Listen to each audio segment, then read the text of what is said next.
What about Iowa State and Baylor? You're looking at Baylor, a team that's undefeated, but they haven't been tested yet. Iowa State obviously tested against Iowa, lost that game. I like Iowa State to beat Baylor. So we're going to go Iowa State? I'm going Fred Hoiberg and Iowa State.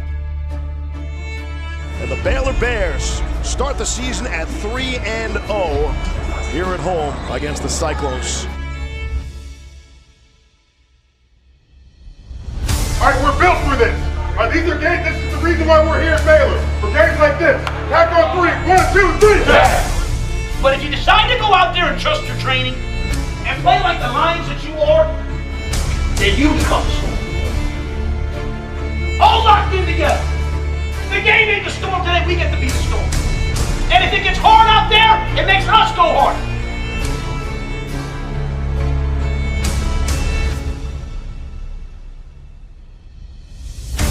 Charlie Brewer, a quarterback, the junior out of Lake Travis High School in Austin. Going deep, first play. Denzel Mims has it.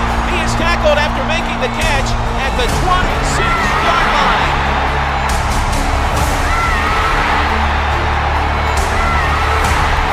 Purdy, a little shift. Now has to just get rid of it. Clay Johnston was running away from it. Did that get intercepted? Jordan Williams did not give up on the play, and it is signaled as an interception for the turnover. Brewer to throw for it. Got a man in the end zone, and it's caught. Touchdown! Denzel Mims for the score. A sally from Iowa State on the board. It's blocked. The field goal is blocked. And that's how the Bears keep the Cyclones off the board. 7-0 Baylor at the half. Throw. He's going to the end zone for Mims. He's got it. Touchdown, Denzel Mims. Brewer to throw. Deep ball, center of the field, wide open for the touchdown. Tyquan Thornton. Iowa State is not going to go quietly. And it's Johnny Lang into the end zone. Hold the phone. Wide open man. It's Johnny Lang. Second touchdown of the game. Don't go anywhere. Pass is caught. It's Coleman, tight end. 3:45 to go here in the fourth. Iowa State up 21-20. Here's Brewer. Step into one and fire. It is Thornton again. Now this is where you make a name for yourself. Young John Mayers. 25 seconds left. This will be from 38. Kick on the way, and it is good. John Mayers, welcome to college football. That's his first career field goal. And he's put Baylor up by 2 with 21 seconds left.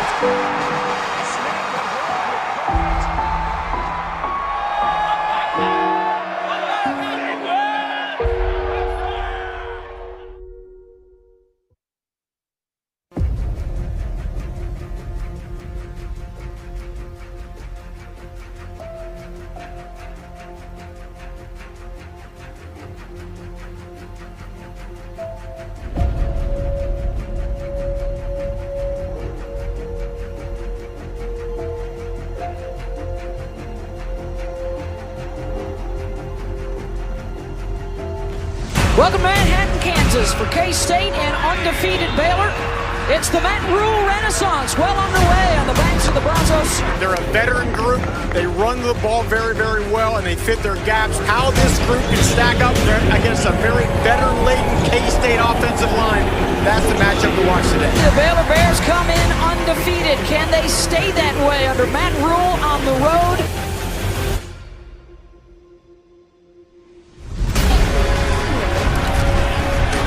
Good coverage there from Kalen Barnes.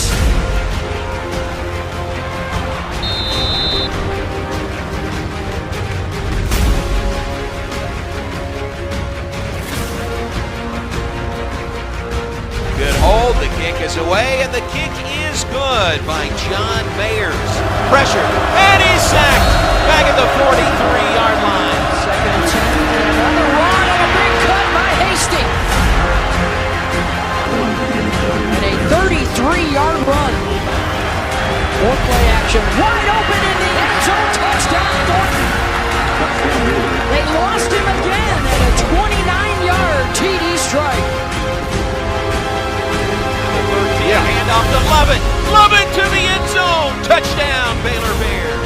Baylor leads 16-3 over Kansas State. Still chasing the quarterback and forces him back inside. The ball out as he hit the ground. And the officials say the Bears have it.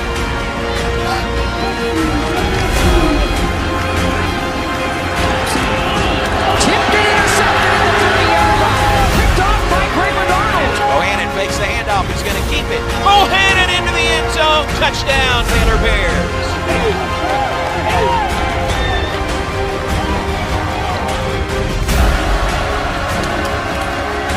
Will give it to Lovett and a big burst.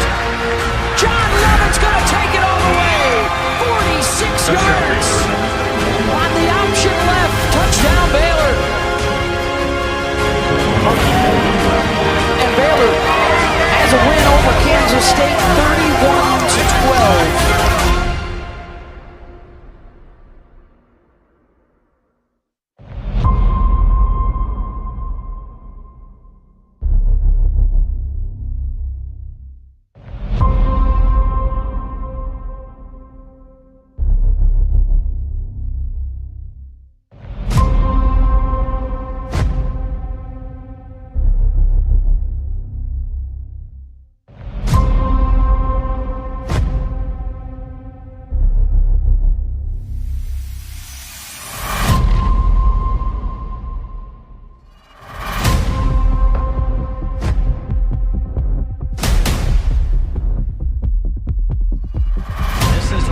Student crowd in McLean Stadium history. Give them the very best of you. No mercy, not one play off. Don't look at the scoreboard, don't worry about anything outside. The next play is the play. 11 men dedicated to each other, playing as hard as they can. Mental and physical domination. 7 naturals, 15 spring practices, 72 lifts, 55 conditionings. All that for this.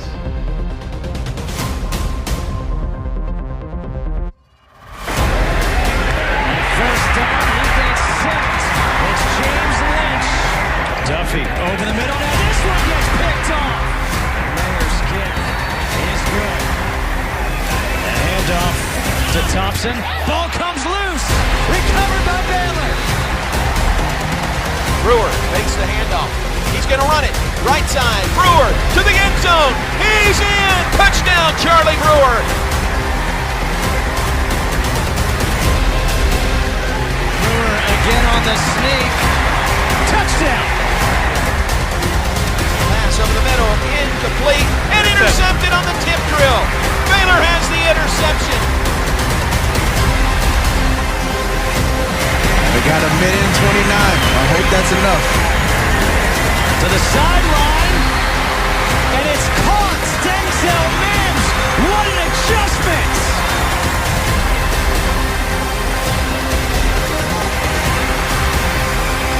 Mayer's kick is good. We'll play overtime. Baylor and Tech on homecoming. Brewer looking to throw. Over the middle, it is caught.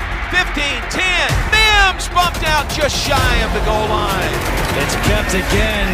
The push by Bullard, and it's a touchdown. Duffy lofting one. That's, what do they say? Let's wait and see. Touchdown. Here we go to double overtime. His third of the day. Texas Tech is back on top by 3. Brewer throws to Hasty, makes the move. Hasty to the end zone, touchdown! Baylor wins in double overtime.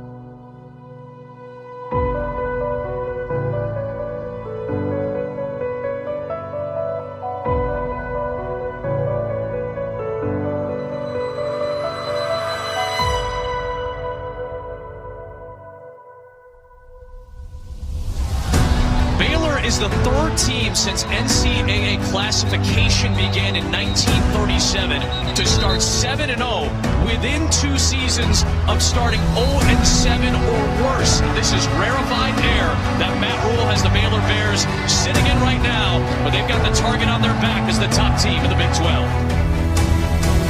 It's gonna be a battle. Stay together. Would you rather be anywhere else on Halloween night? Me either, man. This is gonna be fun. Let's go. Get in here. Let's go, baby. Let's go, baby. 1, 2, 3.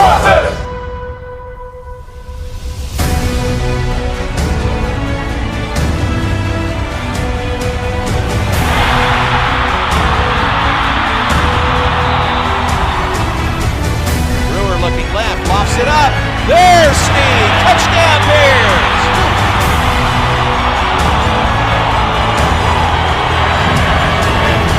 Bears come to the blitz. Kendall takes a deep shot under a throw ball, and there's Jamison Houston with his first career interception in his 42nd career game. Oh, snap goes by. Kendall. It's a free ball back at the 30. Still loose. Baylor's recovered it. On the fake, on the slant, it's Denzel Mims, and the Bears take the lead.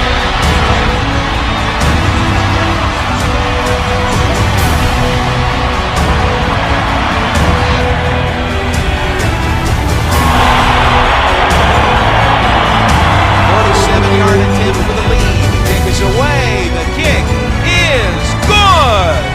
On third down, Williams into the backfield. Kendall avoids him. He will not avoid the second surge. Shut down by Terrell Bernard. For the time. Snap hold, and it's partially blocked. Bears got a hand on that one. Looking to throw it. Looking for Thornton on a deep ball.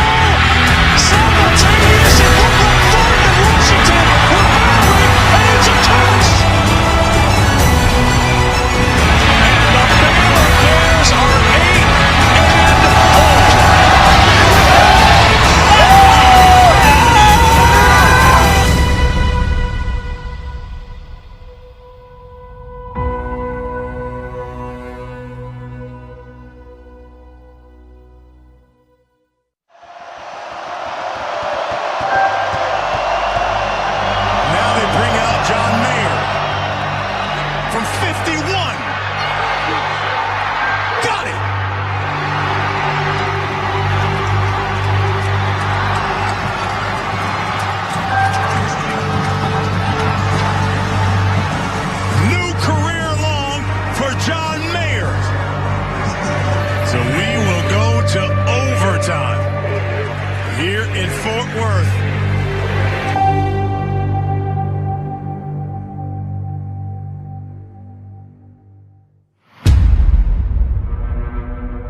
Welcome to Fort Worth.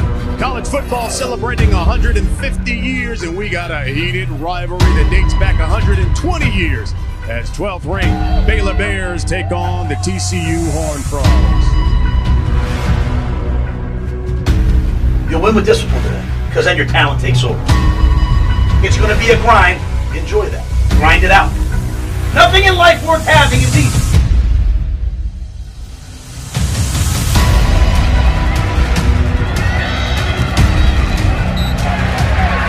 Rolls, looking Rager's way, throws, and picked off. Braylon Arnold stepped right in front and made the pick for Baylor. The 37-yard line, pressure coming again. Duggan is down. It's a sack back at the 45-yard line. And he gets this one.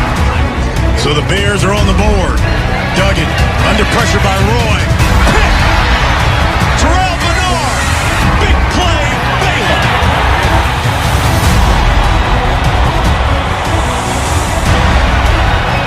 One of two. This is from 24. Gets that one to go.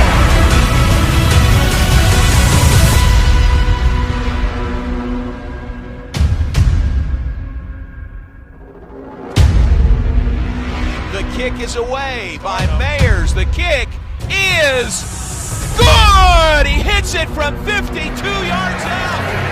So we will go to overtime. And it's Brewer keeping it to the outside. Brewer lays the shoulder. Down. Touchdown, Bears. Duggan to the end zone. Got a man. What a play. And we play on to another overtime.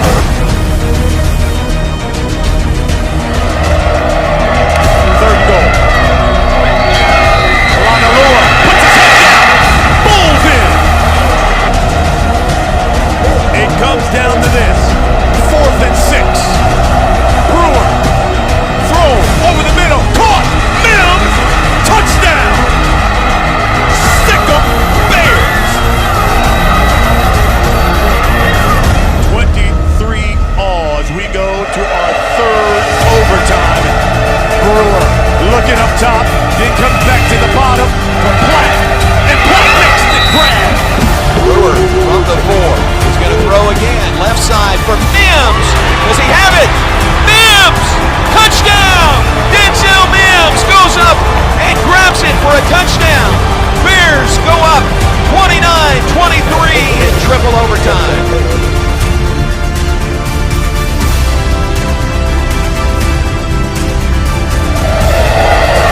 Again. Right there is Baylor.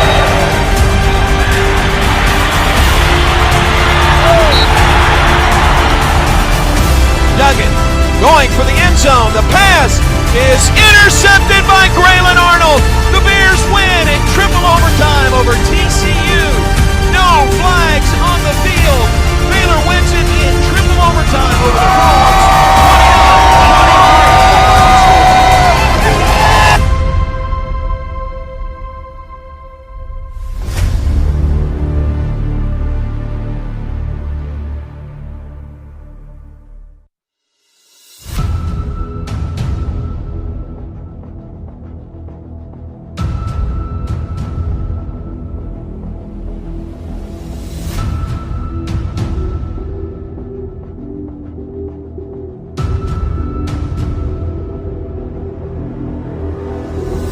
29-23. Trust your training. Everyone go out and do your job every single snap. All right? Play together. All right? Have each other's back out there. Each man in this room well-trained and trusting his training. Each man in this room as tough as anyone in the country. It'll take all of us today. It's only about us as we play our best. Do I have you guys? Yes, sir. Do I have your focus? Yes, sir. Do I have your focus? Yes, sir. Well, it's a tradition here in Waco, Texas, that Baylor line, and it takes on more significance here on Senior Day. And we got a heated Texas rivalry as the 14th ranked Baylor Bears take on the Texas Longhorns. Well, this is a big one for Matt Rule's Baylor squad because with a victory, they clinch a spot in the Big 12 championship game.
We have a Baylor team under Matt Rule, Anthony, that will be playing not only for a Big 12 championship, but perhaps in the next 2 weeks for a spot in the college football playoff. But they need to watch out today against Kansas. A dangerous offense. They need to watch for this trap game today against the Jayhawks.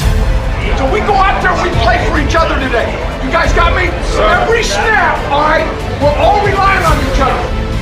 This entire 60 minutes. Process on 3. 1, 2, 3. Process.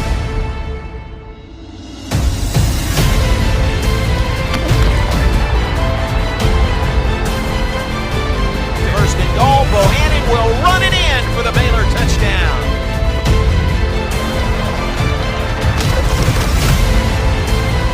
He's looking deep. Brewer unleashes it, center of the field. It is caught. Touchdown, Tyquan Thornton. This is Jermichael Hasty, the bounce to the outside. Touchdown, Bears. The official's going to get together. Baylor says it's their football. Did it hit a Jayhawk? Ross Madison with the recovery after the 40-yard punt. Ebner again to the 10, to the 5, to the end zone. Touchdown, Treston Ebner.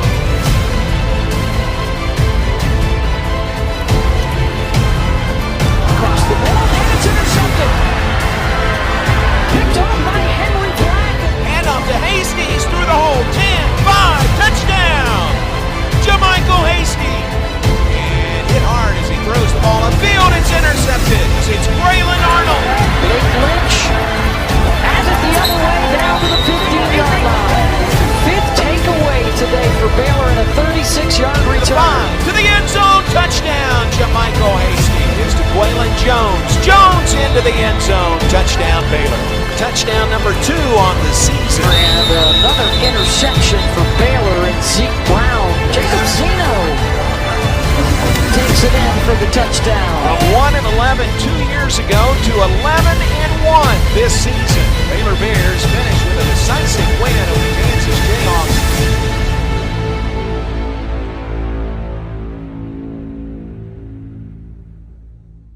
Rediscover why you fell in love with Waco. Arts, culture, great local food, and attractions. Most of all, the people. Your heart belongs here. Waco, the heart of Texas. Welcome and thank you for joining us for our first Baylor Football Live virtual kickoff event for the 2020 football season.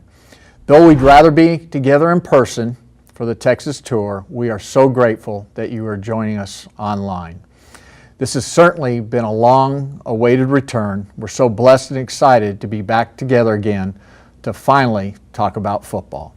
Thank you for showing up today, and as always, thank you for your continued support, for your generosity, and we hope that you enjoy this firsthand look at the upcoming football season.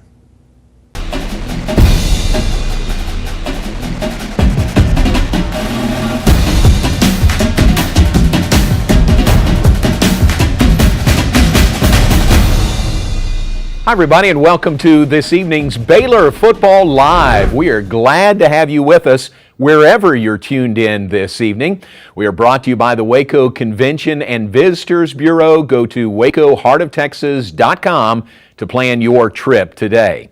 I'm John Morris alongside Brooke Bednars, and this is going to be a fun evening. You'll hear from several members of the Baylor football team, several members of the staff, and head coach Dave Aranda. Speaking of Coach Aranda, Brooke, we've got a raffle that is ongoing. Folks who have donated at least $15 to the Linebackers Club are in the raffle for a signed Dave Aranda helmet. Now, the Linebackers Club is the Excellence Fund that gives money to the football program for unbudgeted items. Exactly, and luckily for all of you who are watching tonight, it is not too late to get your name in the raffle. All you have to go do is go re-register and donate at least $15, like John said, for your chance to win that signed Aranda football helmet. The winner will be announced after the conclusion of tonight's show, where a Baylor alumni will pick a random winner and announce it on the Baylor Alumni Facebook page. So be sure to go and donate at least $15 in order to get your name into the raffle. And to kick things off tonight, we have decided to talk with none other than one of two returning starters on the defensive side of the ball, Mr. Terrell Bernard. Hey, it's great to see you. It's great to have you with us. And this has been a different spring and a different summer so far, hadn't it? How have you made it through all this? Yeah, it has been a little bit different, but I think just taking it day by day, step by step, it's been different, but it's been fun. So. Obviously, with the new coaching staff, you would have liked to all be together, to be working, installing those new defenses. But how have you guys made the most of that virtually? Yeah, I think just staying in contact, staying connected, having the meetings every day, every other day type thing. I think we've been able to kind of put in the new stuff pretty well, and just learning how the coaches are, how we interact with each other. I think it's going well.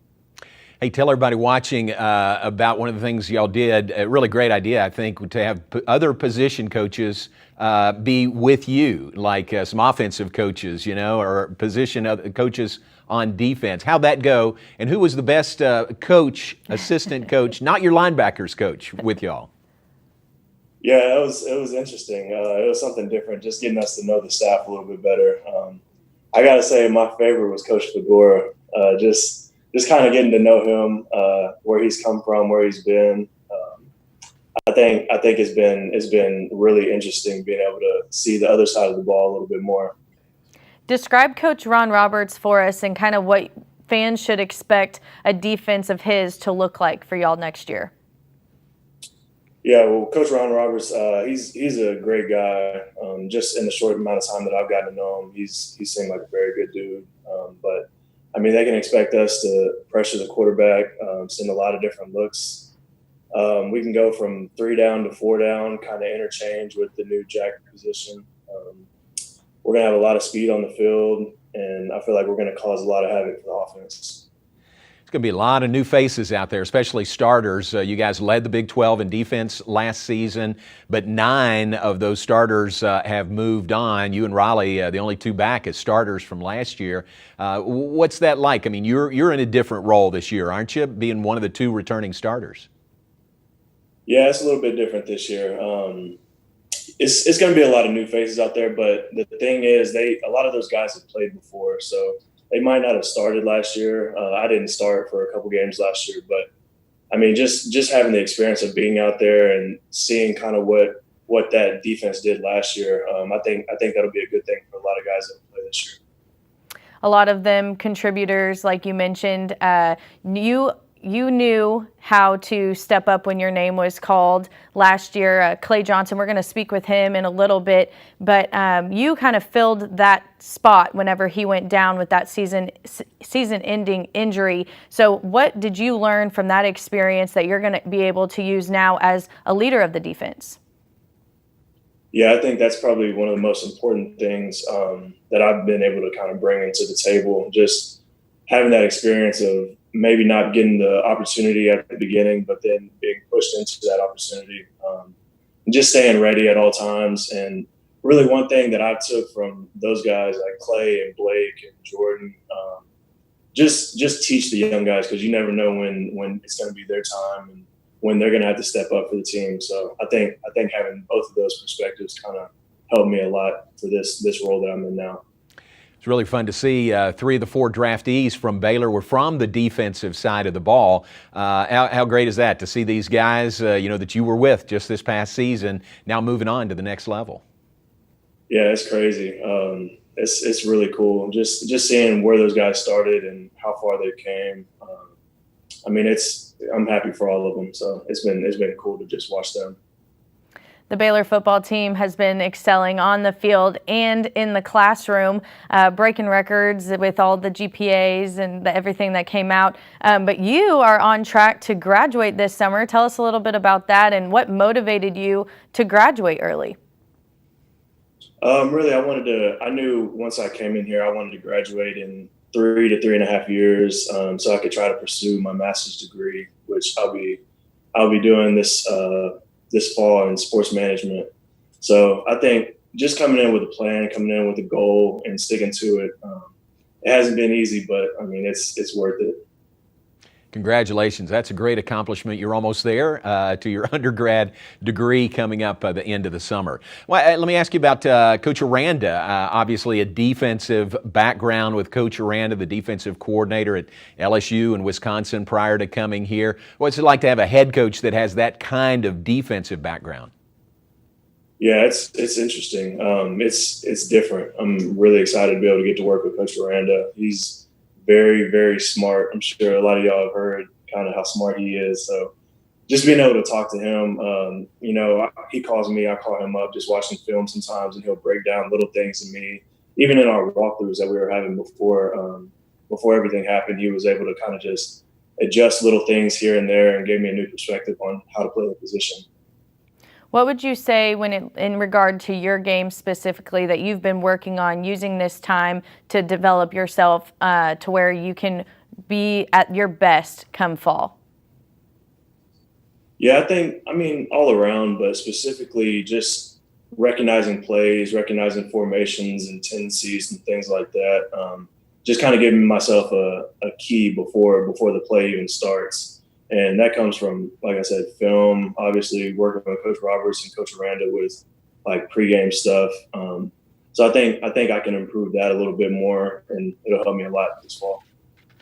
Terrell, seems like you guys are very well versed, in the mental side of the game, with all the mental reps you've been getting. No physical reps yet. You're looking forward to getting to that point when you can finally get out onto the field. Yeah, for sure. That's the real football when it comes to putting on the pads and getting out there and actually being able to do it. So I know all the guys are looking forward to being able to do that soon. Coach McGuire worked with the defensive ends in line last year. Now working with the linebackers, including yourself. How has that been? Your first year, he was on offense, and now he's switched over to get to work with him this year. Yeah, it's going to be awesome. Coach McGuire is that guy, just one of the best coaches on the staff to me. His energy and passion he brings just kind of just shoots through the whole team. And now specifically having him as working with the linebackers is going to be awesome. So I can't wait for that. Terrell, some new guys are going to be around you. They are players that have played, maybe just haven't started. Let everybody know who are the other guys in the room, in that linebackers room with you. Yeah, so we got Matt Jones. He was able to play a little bit last year. He redshirted but played in his 4 games. I think he's going to take a huge step up this year. I'm excited to see what he's going to do. Jalen Petrie, obviously most people know him. He was able to redshirt last year as well, but he's played the past 3 years. Then we got some younger guys. Solomon Turner, he's a redshirt. He'll be a redshirt sophomore. He's got ball skills like crazy. He probably picked off more passes in practice than anybody. And we got a couple guys like that. It's just they haven't been able to have their time yet, but I mean they've shown flashes in practice. So I'm excited for all those guys. Who of the young guys has really impressed you that you think could truly make a difference on the field this year for the Bears? I think Matt Jones. Like I said earlier, he's a football player. He has good instincts. He knows what to do. He knows where to be. I think with his size, his speed, and then him being able to learn the game a little bit better and just having another year in the system, I think he'll be one to watch for this year. Terrell, what does this defense look like? What's going to be your calling card? I mean, what would be the strength of this defense, you think, just looking at it right now here in June? I think our strength is we're going to confuse the offense. We're going to have a lot of moving pieces. We're going to have a lot of guys that can play multiple positions. And then we're going to pressure the quarterback. We're going to pressure in the run game. So they're not going to know where we're coming from. They're not going to know what kind of coverages we're going to be rolling into in the back end. So I think us confusing them and us being on the same page is going to be one of the biggest things for us this year. Well, Terrell, we want to thank you for your time here today. I know I speak for all of us when we say we are excited to see that defense in action, and we can't wait to see all the success that you guys have this year. So thanks again for joining us today. Yes, ma'am. Thank y'all for having me. Great to visit with Terrell Bernard, one of only 2 returnees on the defensive side of the ball, returning starters at least. There's a new defensive coordinator as well. Let's visit with Baylor's new DC, Ron Roberts. Coach Roberts, thank you so much for joining us here today. We're really excited to get things going. But first, we want to talk to you a little bit about why you decided to come to Baylor. You have a unique story, a long-standing relationship with head coach Dave Aranda. Tell us a little bit about your time and why you trusted him to run your defense back at Delta State in 2007. I came to Baylor obviously because I think incredible place, incredible opportunity. I believe in Dave. I know he's a guy that's always, real cerebral approach to everything he's done. Has a passion for the players. I know he's going to treat the kids right. And you always want to, in this profession, you always want to be attached or associated with somebody that is, believes the same things and, wants to treat the players the way they need to be treated. Those same reasons, he's obviously one of the most intelligent, brightest football coaches in the country. I think I recognized that a long time ago. I think we started relationship probably about 99, and I actually tried to hire him in 99, and he went to Texas Tech. And then, so there's about 3 times prior to that I got him, that I had tried to hire him. So as soon as I got the head job at Delta State, he was one of the first calls I made, and brought him in as defensive coordinator, and really enjoyed our time together, just talking ball, but a relationship, just how we handled things, how he handled players. I think he's got a unique style to do that. The players loved him. I knew that as watching him as a head coach, and just real, excited and proud to be associated with him. Ron, you touched on it, but what were some of those qualities that you saw in Dave that made you at that point want to hire him, and now, these many years later, made you want to come to Baylor and be part of his staff here? Yeah, well, one, I think he is one of the good guys in his profession. You know what I mean? Like I said, being genuine. But he's got an incredible mind. I like being around smart people that are intelligent, people that are cutting edge, people that are willing to look outside the box. And then people that, again, for me back then, it was, a guy that I knew that was going to, I could trust. And I could trust that he was going to put the players in the best position possible to be successful. Again, that's really what I want to do for him too, is be that guy that he can trust and put the players in the best position to be possible, and be somebody that he can rely on, and again, that I can do a job that he doesn't have to worry about. 30-year coaching veteran, you at one point in time had your first year as a head coach, so you know exactly what he's going through. But then to be hit with a pandemic is something that no one could have anticipated and knows how to handle. So how have you kind of been able to work with him through something that none of us have been a part of ever? No, there's been a lot of firsts. A lot of firsts. There's no blue book on it. How you're supposed to handle it during a pandemic. When you not just you coach your team, but how do you take over a program in a situation like this? But I thought he's done a tremendous job, really, of doing everything I thought that I've seen possible to make sure we're still creating those relationships with our kids, because it's hard because you're on a video screen. We really had probably 3, maybe 4 weeks with them. That was really it, and then the rest of it's on a video screen. So you're trying to make a connection. Because this business, this sport is so much about trust and making a connection with the kids, and so you are on the same page and you're all pulling the rope in the same direction. But I think he's done a tremendous job of that, and him being genuine, I think, has really helped. Where do you feel like you guys are with installs and having to do everything remotely, virtually? Where would you say you are in that process right now? Well, obviously we're not where we would hope to be. Again, we're going to have to dumb some things down. We're going to have to cut a lot of things out to make sure we do. Our kids can do the things they do: play fast, play aggressive, play physical.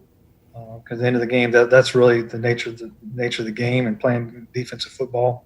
But our kids are bright. They're extremely bright, and the culture is amazing. The way I've felt, just the way they've studied the game and the way they approached it. So I'm real excited on that we're going to make up some ground pretty fast when we can get them in the room and be able to put our hands on them and, be face to face and get that day-to-day interaction with them.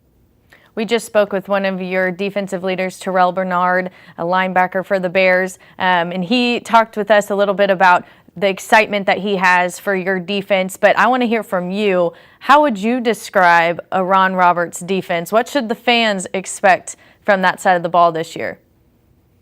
Well, I would think, we are a multiple defense, why, and it goes back to why, really you do why is to be able to take advantage of the players that you have, to put them in the best situation possible. They're not all the same, your first corner comes out, his same skill set may not be the same as your second corner, or your inside guys, again, they're not the same. So what can you do to have a package to put them all in the best situation, let them do what they do well?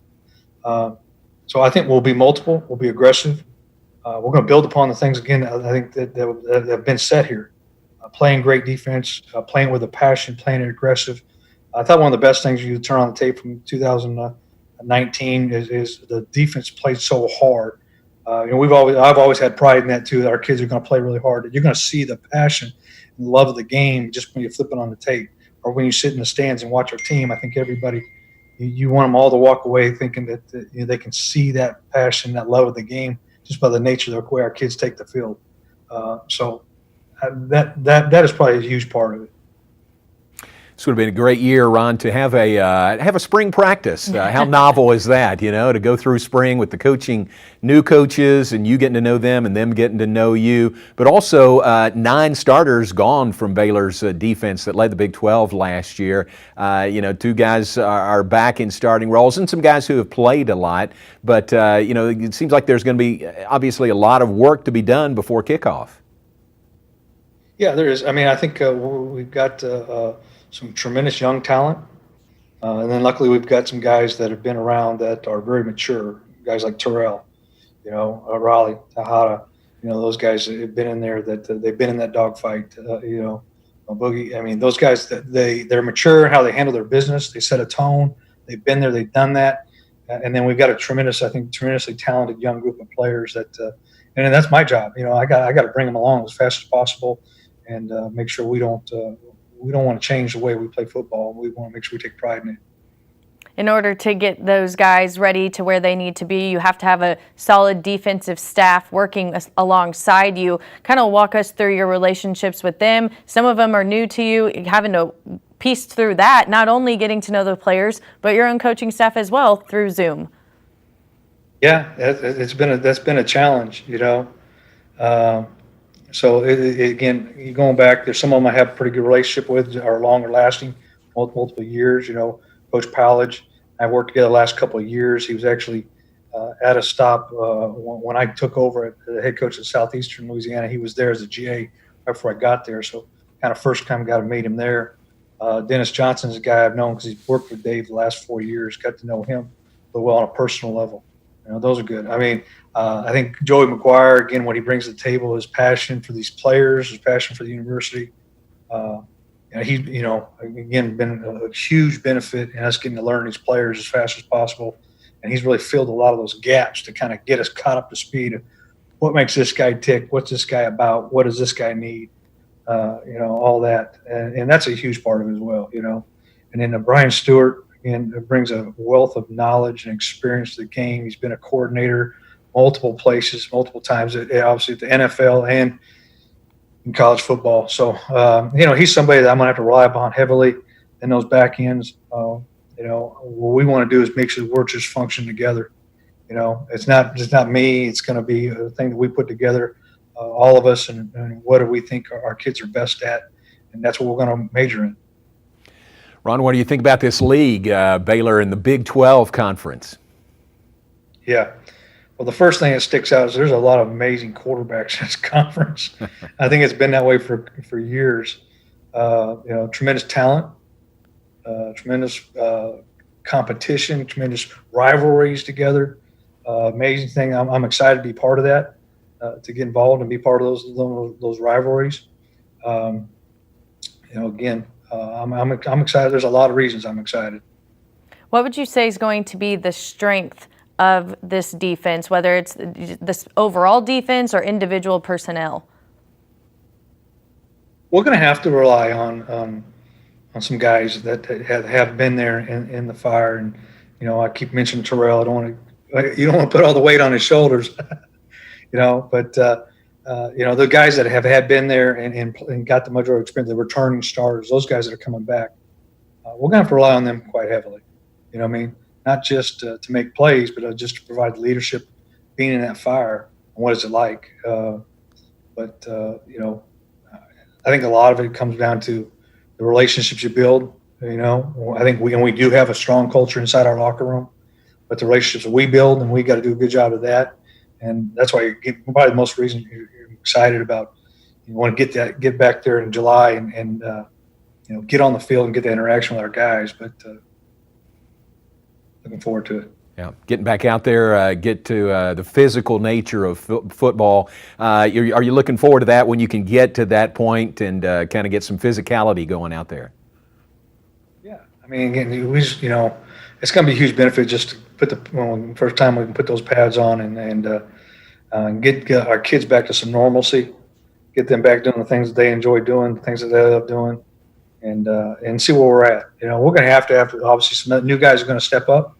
I always try to phase it. There's going to be who's going to be the new heroes of Baylor, who's going to be the new fan favorite. I mean, those doors are open. There's some opportunities there for a lot of young men to step up and take those spots. What has impressed you most? You mentioned you got to visit with the guys and have a couple of practices and stuff with them before everything shut down, but then it's all switched to virtual now, as we all know.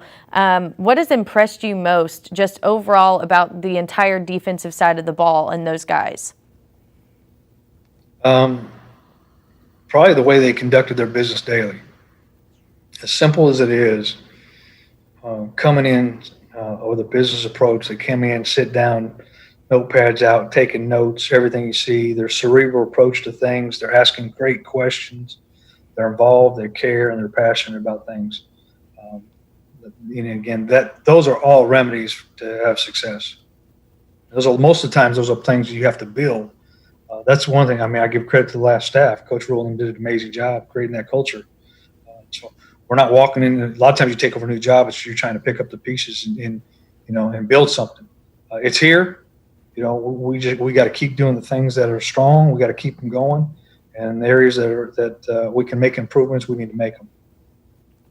Ron, you have experience as a head coach. Coach Aranda, this is his first head coaching stop. You, Larry Fedora, have been head coaches in the past. Joey McGuire, Sean Bell, David Wetzel are here that have been head coaches at Texas high schools. How much do you think Dave will rely on you guys sometimes, knowing that this is his first role as a head coach? Well, I think knowing his approach, he's a guy that is going to, look outside in the room, not just from head coaches, but everybody, and gather people's opinions, and that's kind of the way he does things. That's what he has, and he's going to take all the information he can gather, and then he's going to make the best decision possible. And again, I think those are marks of a great leader. Well, I know that we are super excited to finally get things going. Can't wait to see your defense at work finally once the fall kind of picks back up and everything goes back to what will be the new normal. But I just want to thank you again for your time here today and visiting with us and taking the time to kind of pull back the curtain, so to say, and show us how you guys have been managing business during all of this. So thanks again. Thank you guys. Appreciate it. While the spring didn't go exactly as planned, the NFL draft brought some excitement for Baylor fans this year. Oh boy, was that fun to watch. Baylor had 4 draftees, but then 10 other Baylor players signed as free agents.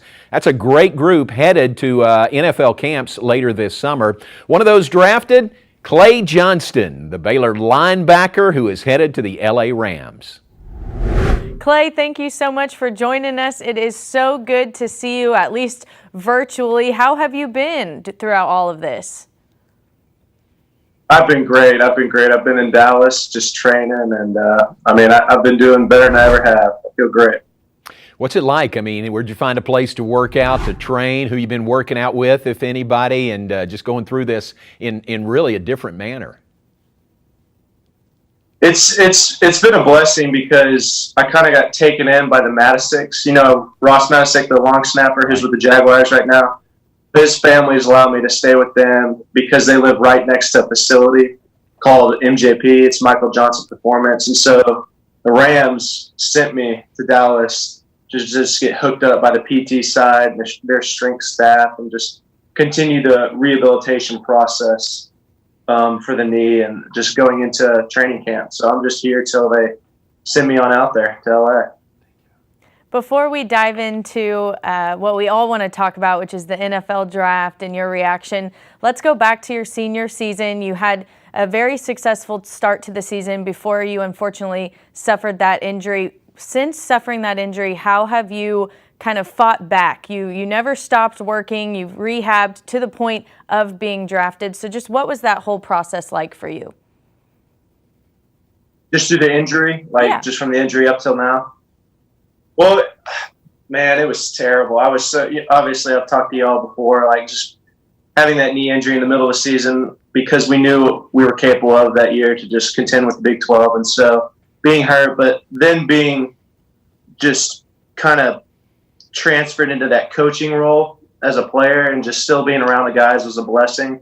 But now, I mean, it's kind of like you just have to move on. Like I was like, okay, what's next? And so people were saying you still have the opportunity to play at the next level. And so, I mean, praise the Lord, he allowed that, and the Rams picked me up. And so, I mean, it's really just Groundhog Day for me. I wake up at 7, and I mean, right now I'm doing this meeting, but usually I don't get home until around 6 or 7 because I'm either rehabbing, doing some type of mobility or stretching at the facility, or doing meetings with the Rams because we had a big virtual off season with meetings and stuff. So it's been pretty busy. It's a lot more busy than what people think. I was surprised at how much time is being occupied with either football or training or rehabbing, but I love it. It's been such a blessing. Man, you were having such a great season too. I mean, your senior season, you were making tackles, you were flying around all over the field. I really felt badly for you that it was an All-American season that you had going came to an end halfway through. Yeah, that was depressing, but I was so proud of Terrell stepping up into that role, and he's going to continue that because he's such a good leader, and I got all the faith in the world in that guy, and I sure miss him, and I wish I could see him again before I head off to LA, but who knows? But yeah, that was a bummer. That was the goal, have a little All-American season, but the Lord's got a different plan, a different purpose, and I'm just going to continue to trust that and just continue to put my head to the plow and work, do the best I can. You mentioned kind of stepping over into that coach's role as you were recovering. What would you say you learned most during that time? It kind of gave you an opportunity to step away and see the game from a different perspective. Well, it was a big transition going from kind of player to kind of GA/coach, and just sitting in on meetings with the guys and just pouring your thoughts and stuff out to them. And once again, he was like a veteran. So, I mean, but still just giving him a little insight and stuff, and all the other younger guys. But just being around them was a big part. And I was thankful Coach Rule allowed me to do that through that ACL injury. And it was a big blessing just to stay around the guys. I miss them. I just called Corey Campbell, our strength coach, and I was just talking shop with him because he's getting ready to get those guys training. And I'm like, oh, man, those were the days, just grinding in the summer. Those are the fun days. People that they don't really know a lot about, but it's fun. It sure is fun being around the guys in the locker room. Clay, after the injury, it's a long road back through the surgery and then rehab. Did you always in your mind feel confident that you could make it back well enough to get a shot in the NFL? I actually did. At first, there was a lot of doubting, but with a lot of prayer and a lot of people just encouraging me through the process, especially my dad, I believe it could come to reality and I could have an opportunity just talking to people. But so I was just going to do my part and rehab constantly, and hearing what coaches, and then the combine came about, and going to the combine and talking to all the teams, I was like, okay, yeah, I definitely have a shot from what they're telling me, because they were saying exactly what you said, Mr. Morris, is just having an All-American season, and just they believed in the ability I had, and thankfully the Rams took a shot, and I was pumped. I was so pumped. Still am fired. Let's talk a little bit about how pumped you were. It kind of went viral. Videos spread around, just your pure joy and excitement when you saw your name and when you got that phone call. Walk us through those couple of days leading up to the draft and then that moment. We want to hear all about that moment. Okay. So I knew I was probably going to be a day 3 guy with the ACL and or just a free agent, and I had no problem with that. I just wanted another opportunity to play. But I was talking to a good amount of teams. There were 8 teams that I was really just kind of talking to quite a bit. I was like, okay, they could potentially draft me because they had a lot of picks on day 3. So day 3 rolled around and it went on, and around round 6. Here's an interesting story. I was talking to the Bears, and so they had 2 back-to-back picks in the 6th round. And their coach, one of their guys, called me and he said, "You want to be a Bear?" And I was like, "Sure, I'll be a Bear. I just want to play football." And so they were on the clock at that time, and they had another pick. And so my family goes nuts because they're like, "Oh my!" Like, I guess Clay got drafted because they're like, "Okay, we're going to call your agent. We're going to get it going. We're going to get the paperwork." I'm like, "You're going to be a Bear." And then their linebacker coach called me and he's like, "Man, I'm glad we got you on the free agent option." I was like, "Whoa!" I was like, "There's still like 50, 60 picks." And I was like, I can't commit anywhere yet because there's still a lot of teams chatting with me because they do talk to you throughout the whole draft process, which is very interesting. It was a unique experience. And so that went by. And so we're waiting. And eventually the Rams called. And at first I really didn't know who it was. And I was being safe because he was saying similar things like the Chicago Bears were. They were like, "You want to be a Ram?" And I was like, "Heck yeah, I want to be a Ram," but I didn't know it was going to actually be like the draft thing. Yeah. So, Right. but in that video, I turned to my brother and I'm like, "Oh my gosh!" He's like, "Okay, well he said we're gonna draft you," and I was like, "Oh my gosh, this is official! Like this is the real deal!" Like little kids dream you're gonna be drafted in the NFL, and so we got hyped, and then it transferred to Coach McVay, and I started talking to Coach McVay, and he just started talking football and stuff, and so that's when we went nuts, and then. By that time, it happens really fast. So you see your name pop up, and then the family blows up, and then we just all got so stoked and hyped because we were screaming. And Corey Campbell was there; he was at our house that day, and so we were just getting hyped, and there was a lot of hugs and just jumping up and down. Just the Lord opening up another door to have the opportunity to play again was such a blessing. I'll be forever thankful the Rams gave me that opportunity. Wow, that's a great story. Glad you had the opportunity, but you certainly had to work to get there. The rehab. And how was it, with your dad being involved in the rehab and knowing what it takes to get guys back on the field? How great was that? Yeah, definitely. That was such a huge perk and blessing that my father was there because he was at home a lot, especially with the coronavirus going when everything was shut down. We had access to a lifting area and a field. So we did all our field work together and we would go lift together. And so he kind of took over in that crucial process with me rehabbing. And so he helped me prepare up to the time I had to go to NJP in Dallas, which is where I'm at now. And now I feel great. I can't even describe. They clocked me in at 21 miles per hour running sprints on a radar gun. And so I really feel like my old self, and I'm super excited for training camp because I really believe I'm going to be back to my old self, which is a huge blessing.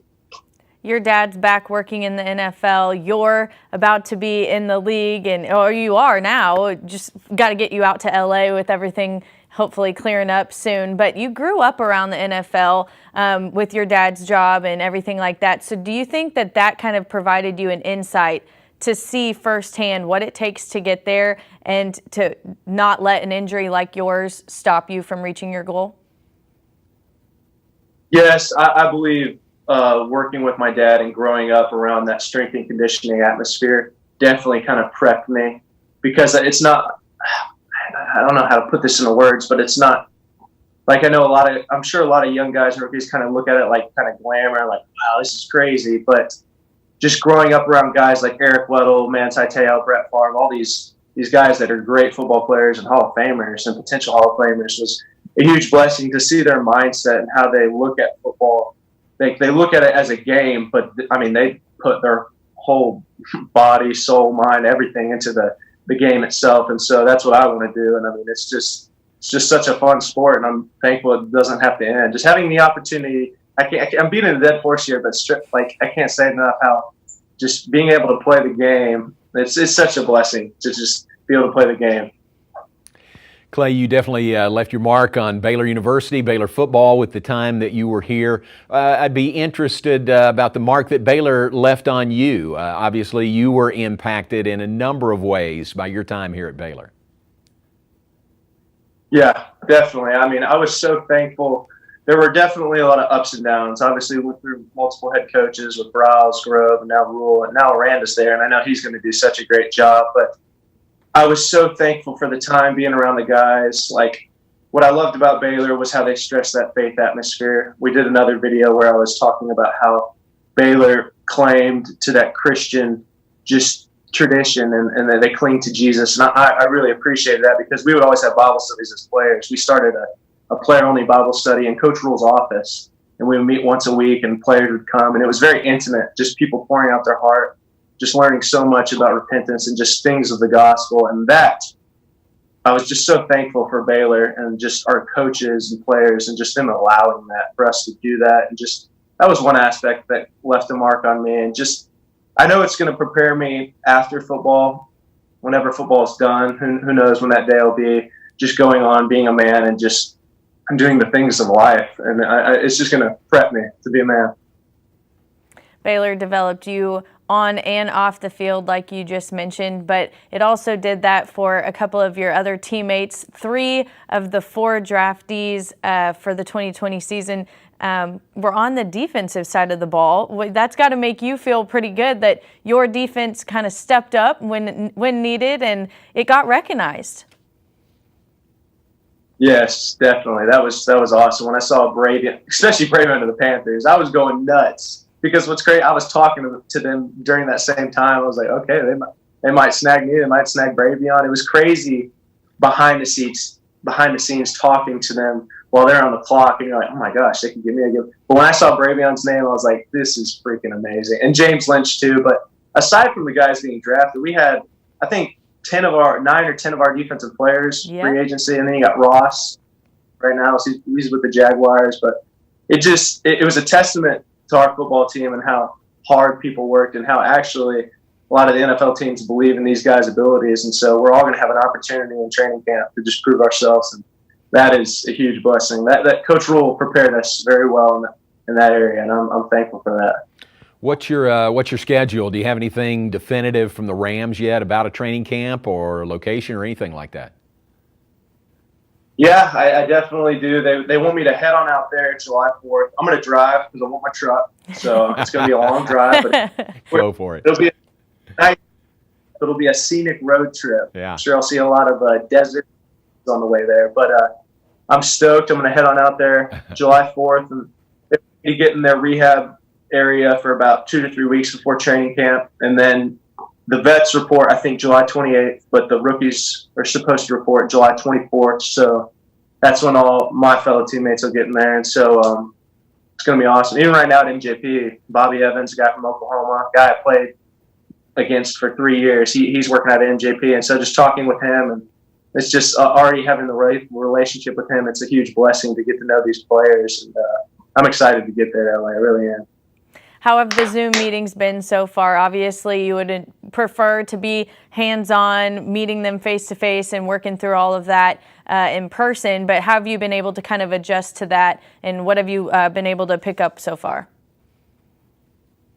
They've been very great. We actually ended our virtual off season last week. I think last Thursday was it, but we would meet Monday through Thursday, and we would have a team meeting on Thursday, but aside from the team meeting, we meet probably 5 or 6 hours a day on Zoom. So it was very interesting because it was like the first time they would install defenses through Zoom. And so I was wondering how that was going to go, but thankfully it's been a huge blessing because Coach Barry, the linebacker coach, he's been an amazing teacher, and I'm really ready to get under his shoulder and just continue to learn from him when I get there. But I mean, he's done an incredible job. Like, I really have a lot of confidence already knowing somewhat of the defense with the X's and O's and just the schematics and how they run things and their coverages. But I mean, he's a great teacher, and I'm excited to continue to learn from him. Man, that's great. We're so excited for you. We're happy for you. We're pulling for you. You got some Rams fans here in Central Texas because of you, so we wish you nothing but the best. Thank you so much. That fires me up. Please be the Rams fans. I need them. That's there you awesome. go. Baylor Nation all the way. You got them. Yes. Give our best to your mom and dad, and good luck to you. I will, for sure. Thank you all so much. I appreciate it. Tonight's show is presented by the Waco Convention and Visitors Bureau. Go to wacoheartoftexas.com to plan your trip today. John, why don't we take things over to the offensive side of the ball now? Let's do it. No better place to start than a veteran senior quarterback. We want to visit now with senior Charlie Brewer from Austin. Charlie, thank you so much for joining us here today. This spring has been not quite exactly how you would have planned it to be. Yeah, it's been crazy. Definitely not how you draw it up. But, we're making the most of it, going with it. We learned through this whole process. It's new to everyone. So I think we've adapted really well. Proud of the way our guys have handled this situation, and we're looking forward to the season. What have you guys been able to get done? I know you've had a lot of virtual meetings, a lot of installs virtually. How has that process gone? It's been good. We've been able to meet, go over the playbook, run the new offense. So being able to do that and get everyone on the call and get through the X's and O's of, what we're going to need to do to execute at a high level this year. And I think, that's gone really smoothly. And now we're just waiting to get on the field to get some practice reps. Obviously, with a new coaching staff, you would have liked to have the chance to be in team meetings with them face-to-face and be on the practice field with those installs. But how have you guys made the most of it virtually with all these Zoom meetings? I think we got a good group, a bunch of strong leaders on this team that have led the way, and a really mature team. A lot of these guys, that first year we were all freshmen, and now a lot of us are either a redshirt junior or a true senior. So I think it's been a lot of good leadership, and everyone, knows what needs to be done. And we all have, that same goal in mind of what we need to do this year. So I think overall it's been really well. It's gone good. Yeah, you've got some veterans like yourself. What's it like? Can you believe you're going into your senior season? You've played since you were a freshman here. This is your final year here at Baylor coming up. Yeah, it's been fun. It's gone by pretty quick. Hopefully save the best for last year.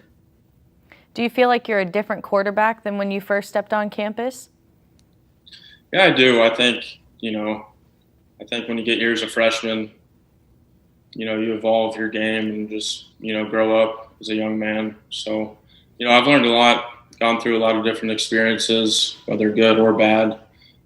So I think, all that's going to pay off for me this year. Charlie, what's your feel? What can you tell folks that are tuned in about Larry Fedora, the new offensive coordinator, your position coach at quarterback? Just let everybody know, what you have from him so far. Yeah, he's an awesome coach. Really like him and got along really well with him. It's going to be a little bit different pace of an offense this year. For the fans, it might be on the edge of their seat a little bit more. We're going to throw the ball around all over the field, and I'd like to think that we're going to score a lot of points this year. So it's going to be a high-powered offense. Got a great coaching staff, and we're all excited. We've heard that Coach Fedora is kind of known for the quick tempo. You just kind of touched on it there. But with the 7 returning starters on the offensive side of the ball, how do you feel as though you guys are able to adapt to that, knowing that you guys are, like you said, experienced?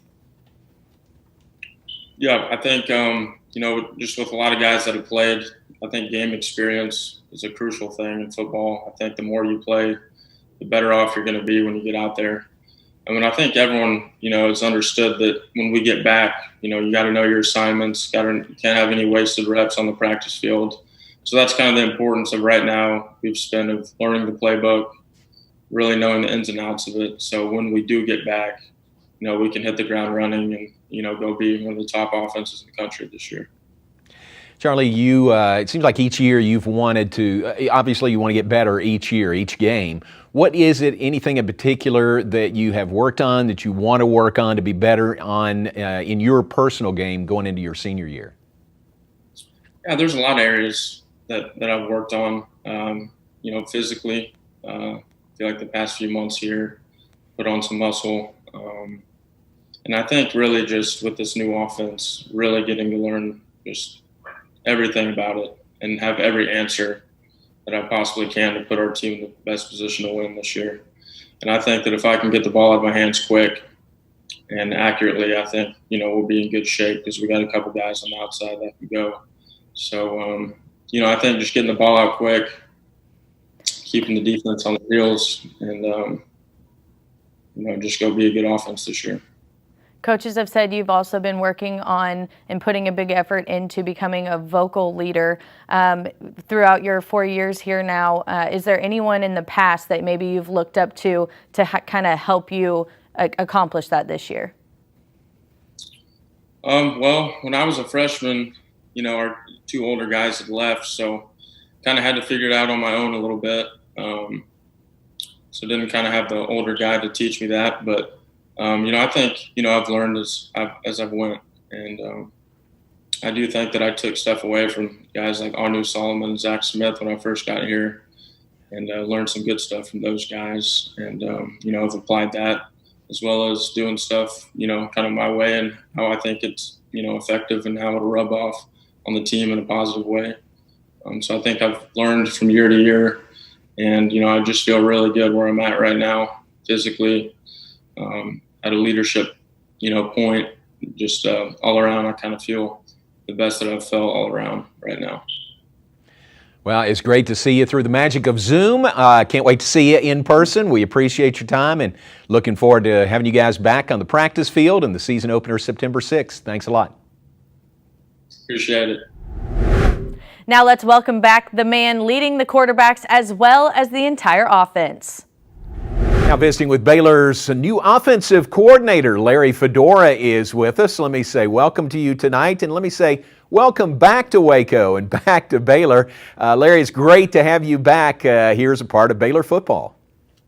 Well, we, myself and my family, we're all excited about being back. We really are. It's we consider this kind of home. This is where we started, and we've kind of come full circle.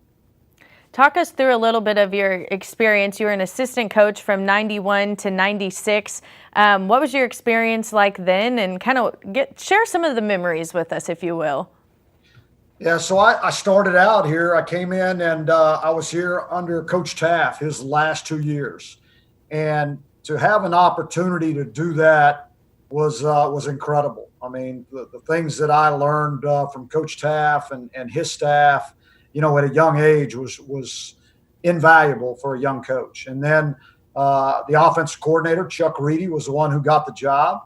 And I was able to be hired, he hired me on his staff. And so then I also got to learn from Chuck and the guys that he brought in here. And Chuck did a wonderful job and was also a great mentor. And it was just a tremendous experience. We recruited some great kids, and we had some fun with them, and the kids worked hard, and it was just, for a young coach, it was a wonderful experience. Larry, Waco and Baylor has changed a little bit since you were here before. Yeah, that's I can tell you, we actually dreamed and talked about having a stadium on campus on the river, and it was kind of a running joke because we didn't think that was ever going to happen. And so now you come back here and you have this unbelievable, gorgeous, beautiful setting on the river, and you have just phenomenal facilities across all sports here at Baylor. And it's just Baylor has truly made a commitment to athletics and understands the value of athletics and its place in college. Well, I know that we're happy you're back in the Baylor family, but I heard that your family, you have family ties here in Texas, and that you might have promised your wife that you one day would get back here. You get to fulfill that promise. Yeah, so that was 1990 when we talked about coming to Baylor, and she was obviously naive at the time. We've been married 2 years. And I said, hey, if something happens, we'll just stay in the state of Texas. You don't have to worry about that, So we left the state in 96, and this is our first time back. But we are excited about being back. Her sister and their family live about 30 minutes from here. Christy's mother and her husband are moving to Waco this coming weekend. My family all still lives in College Station, Texas, and so, we're very fortunate to be around family now. Boy, that's great. It really is great to have you all back. This has been an interesting spring and summer, to say the least, like none other that we have been through. Where do you feel like you are with installs and just getting to know the players that you have on the offensive side of the ball? Well, John, I wish I could tell you I felt great about everything, but I have no idea where we're at. I have not seen. I coach quarterbacks, and I haven't seen a single quarterback throw in person yet. And the first time I will be August 7th, if that holds up. And that will be the first time I'm on the field with these players in a practice setting. And so I've never experienced anything like that. I've never experienced to try to coach over a computer screen. And we're learning how to do that. But we've been working on installs, since we got here. I think our guys have done a tremendous job trying to pick up what we're teaching at this point. But until you get out on the field and you actually do it, you have no idea what they're learning and what they're not. And so it's going to be interesting when we're able to get back out there and get going. I do know that the players have worked extremely hard at learning things and trying to pick things up as quickly as possible. They've been like sponges. They've wanted to learn. They're eager. They're excited. They want to please. And so that's been very refreshing, and so I'm really excited, because I don't know what to expect. I really don't. I don't have any certain level of expectations on where you should be when you come out of a pandemic. I really don't know. This will be the first time you've called plays since your time at OSU in 2005, 2007. You've got to be excited about that, but at the same time, like you just said, it's all been virtual up to this point. So how has that been for you, kind of reworking through all of that? Yeah, it's been good. And it would be wrong for me to say that I never called a play as a head coach, because there were plenty of plays that I called as a head coach. I've been involved with the offense. I never missed an offensive meeting. I never missed a quarterback meeting in the 12 years as a head coach. I was involved in every game plan for offensively in every meeting. And so it's not like I walked away from doing what I love to do, so just didn't have the same amount of time that I used to as an offensive coordinator. So I'm excited about getting back in the box and calling plays and, seeing if we can out-scheme some people sometimes. Larry, I'm curious, you mentioned 12 years as a head coach, Southern Miss, North Carolina. What's the perspective that you have now, having been a head coach, that you bring to this position here at Baylor? Yeah, well, now I understand, that Dave's got a really tough job, and I've been in that chair, and I understand now some of the decisions he makes and why he makes them. And as an assistant, you don't always understand that. And, he's got to look at the big picture. He has to answer to Mac. And so a lot of decisions are made based on that and not necessarily just what the staff thinks is the best thing for the team. And so, Dave's doing a tremendous job. So excited about working with him and getting to know him even more because before I was hired here, I spent about 2 hours with him, and that was it. Now, I've studied him quite a bit because I anticipated playing him sometime in the future and wanted to be prepared because I've always respected what he's done defensively. And so now to get to work with him on a daily basis, it's kind of been like a dream come true. What about Coach Aranda made you jump at the chance to come to Baylor? Well, just how much respect I've had for him as a defensive coordinator. He is, in my opinion, one of the brightest minds out there defensively. And it didn't matter where he was coaching. He always had success. It didn't matter what type of skill level he had. He always had success. And he's always caused problems. And, and that's one of the reasons I was studying him, because I wanted to know what he was doing and why he was doing it. And, he is definitely a student of the game. I mean, he is really someone that really studies and really enjoys the intricacies of college football. Larry, a lot of times, probably more often than not, a new coaching staff comes in, it's because they need to build things back up, a rebuild situation. I think this program is on very solid footing on and off the field. You got 7 starters coming back on the offensive side of the ball. You got a veteran quarterback in Charlie Brewer. I mean, you got a really, this is a good situation, isn't it? Yeah, you cut out a little bit on me there, John. I apologize with the computer, but I do think first of all, Matt did an unbelievable job. I mean, he built this thing, and there is a tremendous base. These guys understand the fundamentals. There's a great culture in the locker room. I mean, they love each other, they care about each other, and they will play for each other. And you mentioned Charlie Brewer. Charlie Brewer has proved that he is not afraid to put a team on his back and will them to win, and that's, to have that in a quarterback, that's that it factor that people talk about with quarterbacks.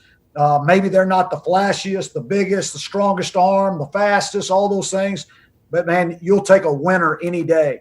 And that's what Charlie Brewer is.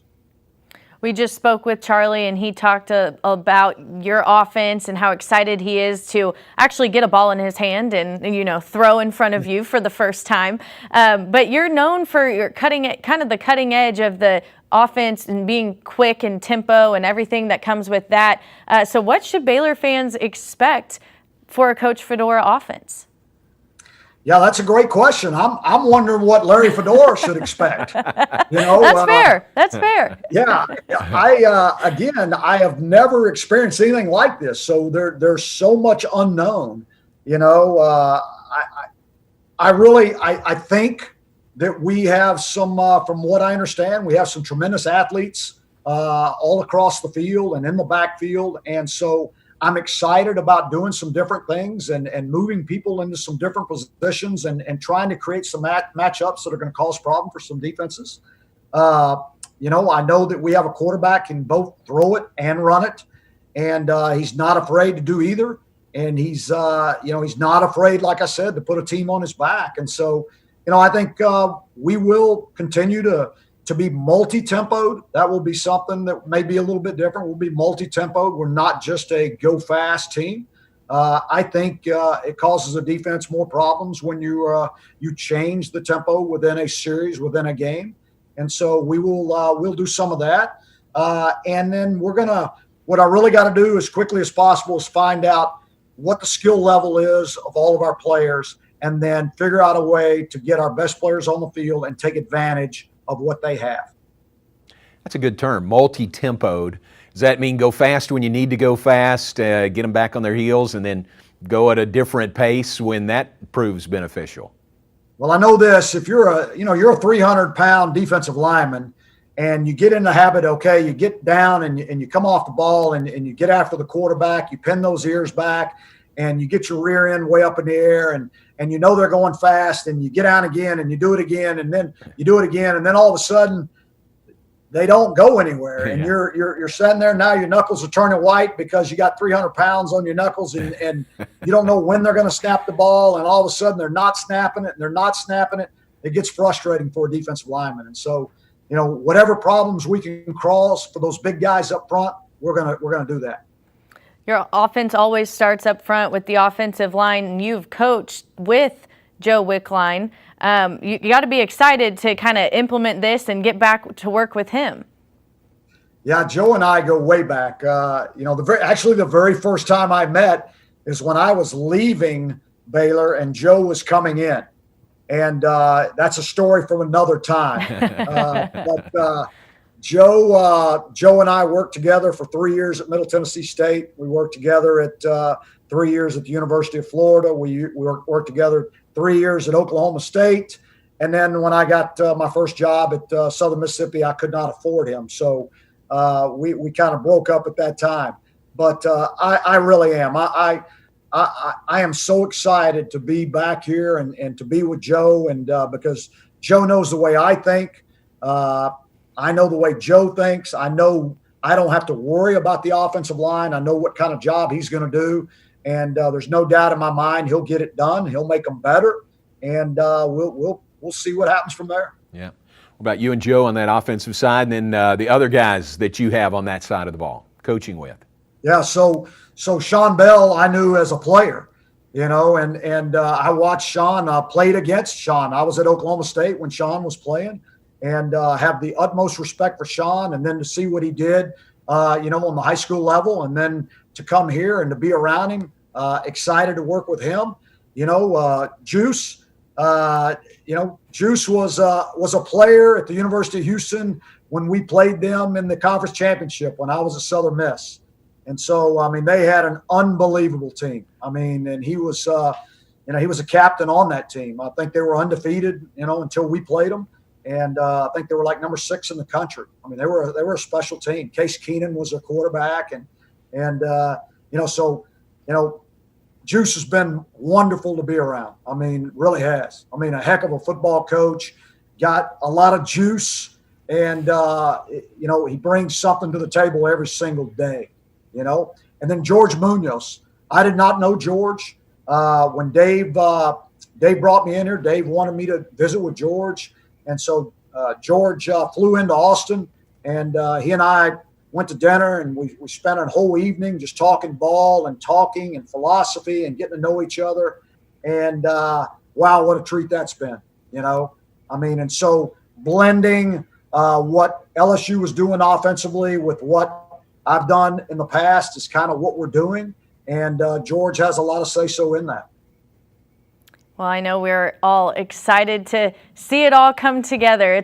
Football is a small world for sure, but we are glad that you all are here wearing green and gold for the Bears. Well, thank you. We're excited about it, and believe me, nobody wants to get out there any worse than these coaches do, I assure you. So the players, they may say they want to, but the coaches, I promise you, we're tired of looking at a computer. Great to have you with us tonight. Thanks, Larry. Appreciate it. You bet, John. Y'all take care. Thank you. Rediscover why you fell in love with Waco. Arts, culture, great local food, and attractions. Most of all, the people. Your heart belongs here. Waco, the heart of Texas.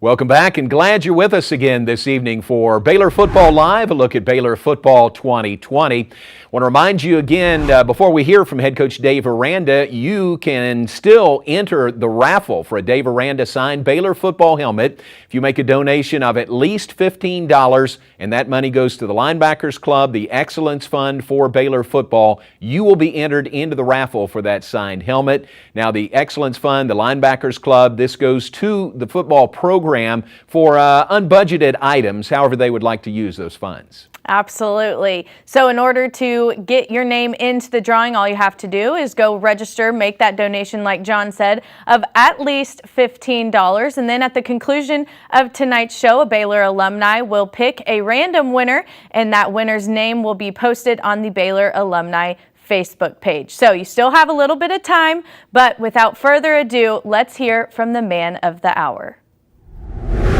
And we welcome in now Baylor's first-year head football coach, Coach Dave Aranda, joins us now. And Coach, wish we could travel around the state, visit with all the Baylor folks in person. You're going to love it when you get to do that. But this is a good way to at least let them get to know you a little bit better and hear from you. So we appreciate you being with us this evening.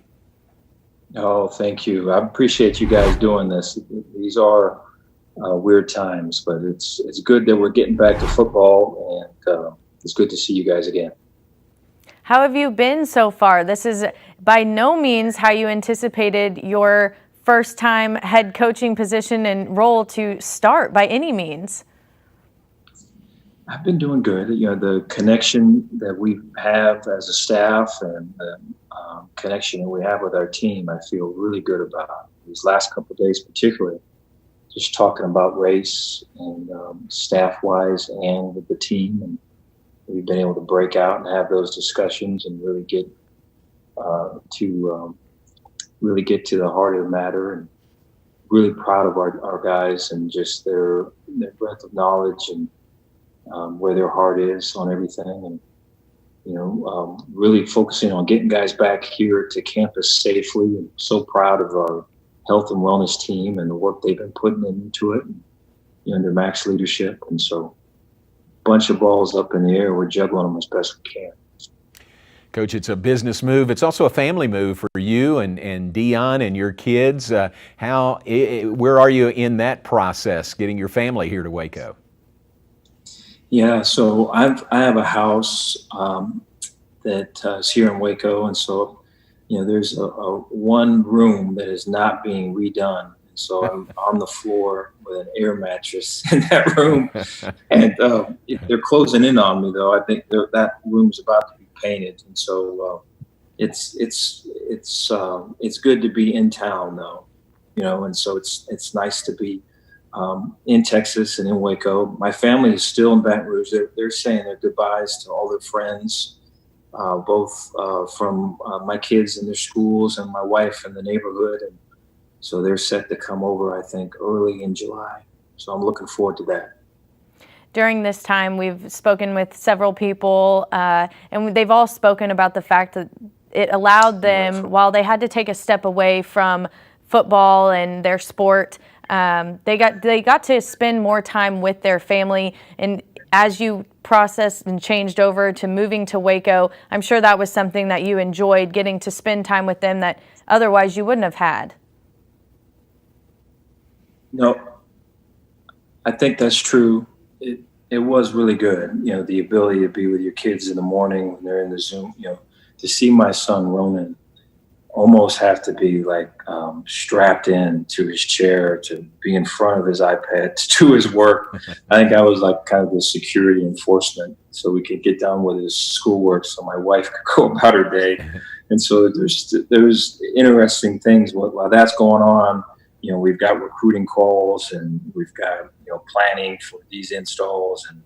And so there's quite a bit of days there lined up where you felt more busy than you normally would, just because of all the other things that were going on. But there was quiet moments in there with, whether it was with my son, or I was reading a book with my daughter. She was sharing that this series, this author she likes, or it was with my other daughter, talking about her friends and their relationships. And those were moments that I would miss. And so it was really good to be a part of it. And Dave, in that homeschooling scenario, you were the PE teacher, right? You handled the PE class. I was a couple things, yeah. And so I had never seen, I know such things as like, sometimes for me to stay focused is hard, but my son, boy, that was something else. And so my daughters right away would go upstairs and they would knock it out. And so the way it was set up was, here's your day's work. And so the girls would be done by 11 o'clock and my son maybe not till 3 or 4.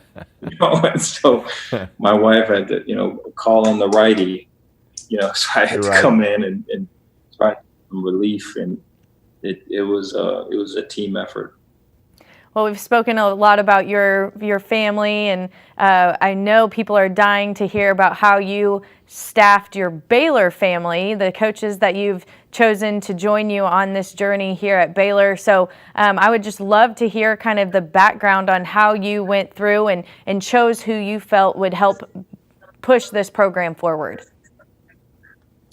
The most important thing to me was the type of person that they are, and just have been around enough to witness just really good staffs being put together, and then staffs where maybe you're left kind of wanting more. And I think the main denominator there was what type of person they were, and what was in their heart. And I think it's hard.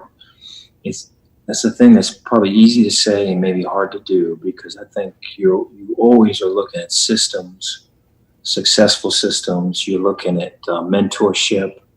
Someone has been working under somebody or have worked with this person or has coached that guy, and you could, right away you look to the recruiting advantages and maybe even a splash that name would make. But you can't look at that. I think you have to look at the type of person that they are, the impact that they make. I think the most important thing is the people that you have, in the building that you see every day, that craft and communicate messages to and amongst the team. And when you've got people really high character and family men, Christian men, I think you're on the right track. It helps that they can coach football too, and so I think that comes at a later date. I think the identification of just really good people was early on, and I'm proud of the guys that we brought in. We've heard this evening from your two coordinators, Ron Roberts and Larry Fedora. It's an interesting story as we get to know it, and we'll get to know it more about your working relationship with Coach Roberts. That's great that you guys are back together here at Baylor. Yeah, Ron's a great mentor to me. So I was a student coach at Cal Lutheran, and I remember hearing about Ron Roberts, and so there was a coach that coached coaches out in San Diego, California, and I would work with this coach. His name was Bill Williams, and he would be filming drills or instructional tapes. And so one day I would be the guy that drove all the coaches to the park where they're going to film this drill, or the next day I was the guy holding the bag, or the next day I was the guy that was ordering the pizza so that everyone could eat. While I'm hanging around all these guys, they kept mentioning Ron Roberts. Ron had this tape. Ron talked about this. And pretty soon, Ron's calling me and asking, would I be interested in going to Tuscaloosa, Tennessee, and coach with him? And there's a couple times I said no, and then eventually, when it was Delta State, there in Cleveland, Mississippi, I said yes. And what a great experience with him and his wife Dee Dee and their family. My wife being there. We had our girls, Jalen and Jordan. At the time, we had one car. Remember, I walked. We bought close enough so my wife kept the car, so I walked back and forth to work back in those days. And so it was a great experience. I've learned so much from Ron, and I know what he brings is so much more than just a football coach. And so excited to have him. On the flip side of that, Larry Fedora, you never had worked with him. How did you come to discover him and choose that he's the guy that you want running your offense? Well, in the coaching circles that I've tried to hold, it's always been how important ball is, and always learning and growing, always trying to find new and improved and innovative ways of looking at things, doing things. And so when you're around people like that, the discussion always goes to, hey, what'd you see last week? Hey, what'd you see this last game? Or, hey, what'd you see in this situation? What'd you see in that one? And in those discussions, Larry Fedora's name was always brought up. And when I coached with Ron Roberts at Delta State, Larry was at Southern Miss. And so the ability to be on campus there and see their practices, I never really met him, but watched the practices and be able to see him from afar. And then the people that I knew really well knew him well, and they spoke so highly of him. And that practice has continued for a while. And so when the opportunity came to hire an offensive coordinator, Larry was always a name that I had, and was really blessed that it was something that he wanted to do too. So, so far so good on all of our discussions, and I rely on him with a lot of his experience because he's been in this chair before, and he's got a great heart to him, and I'm looking to learn from him, and I think the working relationship is really good. You mentioned been in that chair before. Coach Roberts, Coach Fedora, been head coaches. What's the value in that? Joey McGuire, Sean Bell, been head coaches, Texas high school football. What's the value in having those guys on your staff who have been in that chair before? I think it's very strong. I think the ability to identify the right questions to ask and to hone in on the important things, who we are, what we stand for, how we do things, and to kind of get to the heart of the matter through questions with guys that have got a lot of experience, that have been there and done that and made mistakes and have learned from it. In our discussions, we learn a lot and are able to get to an idea that we can all back. And, I think to lean on those guys, for them to see where my heart's at, where I'm coming from, and for them to back what I'm saying, I think it's a great relationship. And, that experience is important because times are going to come up where I'm going to look for them to look to see how they thought about it or what they learned from it. And, those things are going to be invaluable to me. And I'm glad we got them on our side. We're talking about some of the new coaches that you've brought here or brought back with Coach Fedora. John mentioned Sean Bell, Joey McGuire. You kept the trio that Coach Rule had brought in to help him with the Texas high school football recruiting. And as soon as you got here, you really hit the ground running with those guys. How much of an impact have they already been to you in this program? Strong. Yeah, so I look at Sean Bell, and Sean's going to be a future college head football coach one day. Just his charisma, his heart, great family. He's got a great way about himself and connecting with people.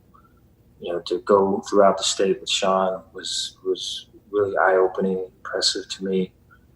Joey is another one that's going to be a head coach, I feel, in college. And, the respect that Joey McGuire has throughout the state. And, again, you look at his family. I mean, what a great person. And Joey's someone I've leaned on quite a bit. You look at Wetzel, and Wetzel's someone I talk to just about every week and try to get his thoughts on things. And we share quite a bit, and I feel like the ability to learn from him and his experiences and to get his insight. I feel like that group is such a strong group, and I look at the culture of our team, and I look at these relationships that have been built. I look at these talks that we've just had on race, and I look at the impact that COVID-19 has on us now, and the accountability that is required of every single one of us to work our way through this and get to a season. And I look at Sean, Joey, and David and the work that they've done from where it was a couple years ago to where it is now, and so it speaks volumes. So very excited to have them with us. Dave, what's this week been like, finally getting the guys back on campus, voluntary basis, but, guys around, of course, you, the coaching staff can't work with them, but this is another step forward, isn't it, to just get them back on campus? Yes, yeah. So Monday, I think from the coaching staff is at home, and they're working from home, and we're having Zoom meetings still. And so I think from 8 till about 11:30 or so, both Monday and Tuesday, were meetings with the staff just talking about race, and really powerful, strong meetings. And I appreciate the guys' openness and vulnerability, and they listened and shared. I appreciate that. And yesterday we talked with the team on race, and I spoke, and we had Corey Campbell, our strength coach, he spoke, and then we broke off into groups, in position groups, and we met and talked that way, and the players had an opportunity to kind of share. And so I think it was very strong, very proud. Come out of that meeting, was very proud of our people. Today we had a team meeting, and we had Brian Stewart, who is our corners coach. Brian's been a mentor of mine. I remember when I was at Cal Lutheran as a student assistant. This is about the same time I'm kind of learning about Ron Roberts doing all those, pizza runs. I would go visit the Chargers, and Stu was an assistant with the Chargers. When I got my first full-time job in college was with UH, and Stu was an assistant at the Texans. And so I've always really looked for Stu for, his leadership. I think he's got a great Christian heart, and there's a certain grace about him that I emulate. And Stu talked to the team today and did a great job. Just talked about his upbringing and how he raises his kids. And so that was followed by the freshman reporting. So we're all in there with masks. There's a couple people with gloves, and just very, spoke how weird the situation is. And I apologize for that. Parents were great, and was able to see our freshman class. And just everyone's excited for football, and everyone's just really ready to tackle all of the responsibility that comes in this climate. Reporting to school and ready to onboard the football team, and what it takes in terms of working through our testing period and being accountable for our day-to-day actions as our team's depending on it. And so we had that, and the rest of it's been recruiting calls. And so being up here, I'm the one coach that's up here at the facility, and so we FaceTime a lot with recruits and kind of walk around, show them the facilities, and then we've got install meetings the rest of the week. And so we're rolling. So if we're not recruiting, we're coaching, and if we're not doing any of those two, we're meeting as a staff, kind of working on who we are and what we stand for. And so I feel we're after the right stuff. You've spoken a lot about how you guys have made the most of your time virtually, and it sounds like you guys have been developing the players, both football related and just life issues as well, bringing the team together. But what has impressed you most about your group of guys this past few months, overcoming obstacles already before the season even begins? Yeah, I think it's a good question. Their ability to be open, their ability to be honest and real clear communication. I think those three. So I'll give you an example. I think when you can talk about, and this is staff and players, when you can talk about philosophical things like, we're going to be this, we're going to stand for this, we're going to believe in this. It's one thing to talk about it and maybe have some examples of it, and really get guys to wrap their head around it. And I've used movie clips at times. I've used sports clips, maybe from a World Series or NCAA tournament or NBA Finals or something. But that's one way to go about it, and to keep the interest and to get the understanding, I think, is harder that way than there's times where you can just practice it, and then you can, hey, I see this action, I'm going to reward it. Hey, I see this action. This is not how we act. This is not what we do. And then you kind of, you correct it. I think those ways are easier. This stuff we've been doing is harder to do. And I commend our people because they're open to it and they're really diving in, leaning in. So it makes us better. Well, Coach, we appreciate your time this evening. Kickoff is 11 weeks from tomorrow, and the clock keeps on ticking. But, man, we're going the right direction, and we are just so happy to have you here as part of the Baylor family and our head football coach. And we look forward to the days and weeks and months and years to come. Thanks for your time this evening. Appreciate you. Thank you so much. Thank you.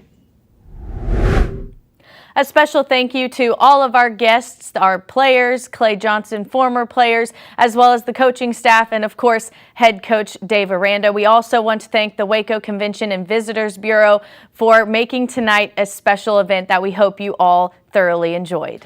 Great to have you with us this evening. These are trying times, but boy, the Baylor family is strong. We look forward to the start of the 2020 season, kickoff September 6th in Houston. Thanks for being with us. God bless you. Good night, and Sic 'em Bears.